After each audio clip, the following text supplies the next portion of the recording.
The meaning of life is a question that has eluded a simple explanation throughout our history, as philosophers and thinkers, religious scholars and political luminaries have all weighed in on what is perhaps the greatest mystery in the universe and offered competing and contrasting explanations. However, by drawing from each of these contrasting traditions, I believe that we can find a common ground and a simple truth that cuts through our existential confusion. Specifically, there are two primary questions we must consider. Firstly, what is the meaning of life? And secondly, how can we find fulfillment in it? In regards to the first question, the individual enters the world without any predefined notion of what life means to them. As the existentialist thinkers Martin Heidegger and Jean-Paul Sartre would assert, one is thrown into the world and condemned to be free, without any predefined blueprint to guide them, and they are compelled to act and to be in the world, not as an object, a being in itself, but as a subject, a being for itself. Unlike a being in itself, whose existence precedes its essence, as a paper knife enters the world according to the artisan's preconceived design, a being for itself, the conscious individual, whose existence precedes its essence, enters the world and cultivates its essence for its own choice. As Sartre remarked, I am perpetually choosing myself, and I can never be described as having been chosen, or I would collapse back into the pure and simple existence of the in itself. For Sartre and Heidegger then, in the absence of a preconceived instruction manual on how to live out our life, we are left to our own devices to find a greater sense of purpose and meaning in the world, and it is only by acting in the world and placing our own value on what we do that we can hope to find a sense of meaning. As the existentialist thinker Søren Kierkegaard remarked, the thing is to understand myself, the thing is to find a truth which is true for me, to find the idea for which I can live and die. That is what I now recognise as the most important thing. Kierkegaard's remarks highlight an important distinction between understanding the world as it is in some objective sense and understanding the world as it is for me in a subjective sense. As David Hall and Roger Ames state, a fault line runs through not only the question of what the meaning of life is, but in philosophy at large, between truth seekers who want to understand the metaphysical underpinnings of reality and way seekers, where the truth is more concerned with how to be a good person and how to live a good life. We may never know if there is an objective meaning to life, if there is some eternal and immutable truth that we have failed to grasp. But what we do know is that it is only through our actions that we come to determine the meaning of our lives, and it is down to our own beliefs and the norms of our culture that determines the value we place on those actions. To live a life of individual meaning and to escape our existential angst, we must find a truth that is true for ourselves. We must find our own source of guidance. Kierkegaard asks us, how then shall we face the future? When the sailor is out on the ocean, when everything is changing all around him, when the waves are born and die, he does not stare down into the waves because they are changing. He looks up at the stars. Why? Because they are faithful.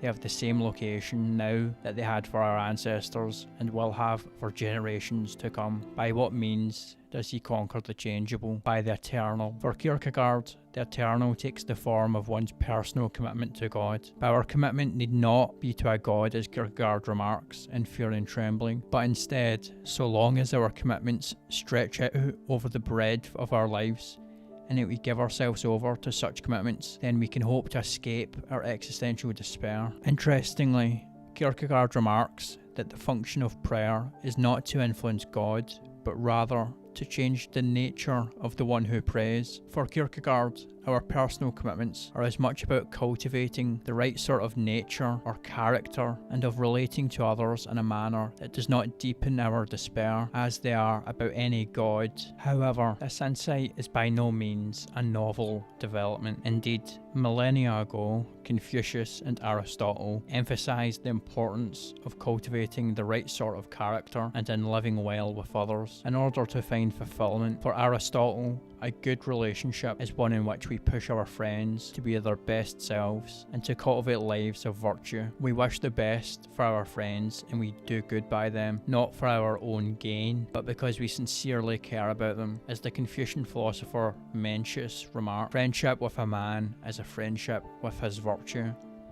For Confucius, The key to the good life is to live a life of Ren, or human-heartedness, as we extend our hearts towards other people. In this manner, the good life is marked by a shift away from our own individualistic ego towards cultivating loyal, harmonious, and empathetic relationships with others. We have known for millennia that humanity is a deeply connected social species. However, the advances of modern neuroscience and psychology have poured light on just how critical our social relationships are in cultivating a fulfilling life. According to research conducted by the HeartMath Institute, the heart is not simply responding to orders sent by the brain, but actually sends more signals to the brain than the brain does to it. Moreover, these heart signals have a significant effect on brain function, influencing emotional processing as well as higher cognitive faculties such as attention, perception, memory, and problem solving. Their research has demonstrated that not only do distinct heart rhythms have a distinct effect on regulating our emotions, but when our heart rhythm is erratic and disordered, the corresponding pattern of neurosignals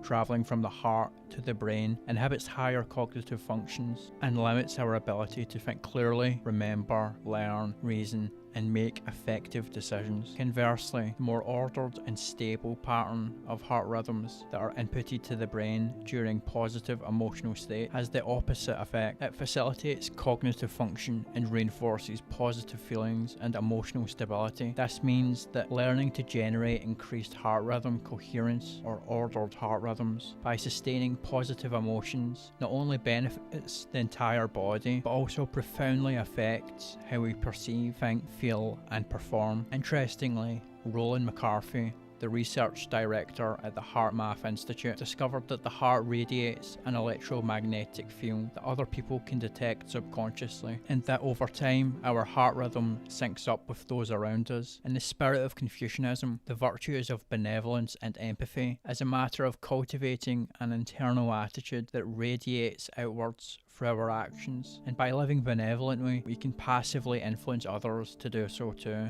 and to live their lives with greater order, clarity, and harmony. Moreover, according to the social identity theory presented by John Turner and Henry Tajfel, the social world plays a key role in alleviating suffering and promoting greater life satisfaction. In a study conducted by Fabio Sani, titled The Health in Groups Project, Sani discovered that the number and the quality of groups or communities that the individual feels that they belong to correlates with the number of depressive symptoms someone has and with the likelihood that they had taken antidepressants in the past 6 months. Indeed, individuals who didn't feel as if they identified with any group had a 44% chance of meeting a clinical diagnosis for major depressive disorder, while individuals who identified with 3 or more groups had only a 2.4% chance of suffering from major depressive disorder, while also being 14% less likely to have taken antidepressants in the past 6 months. Moreover,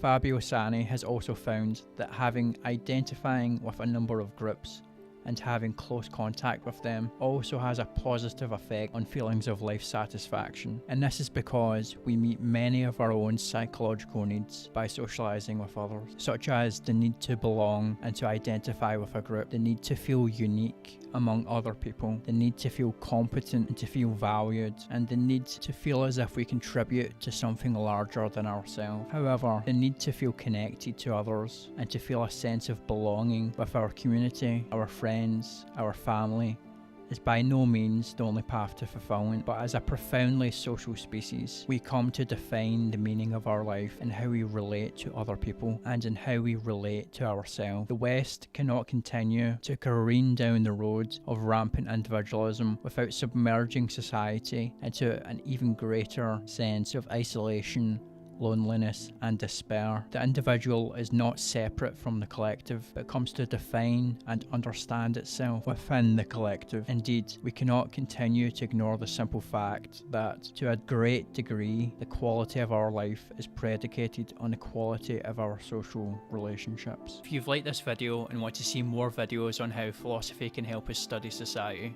then please share, subscribe, and like the video. Thank you.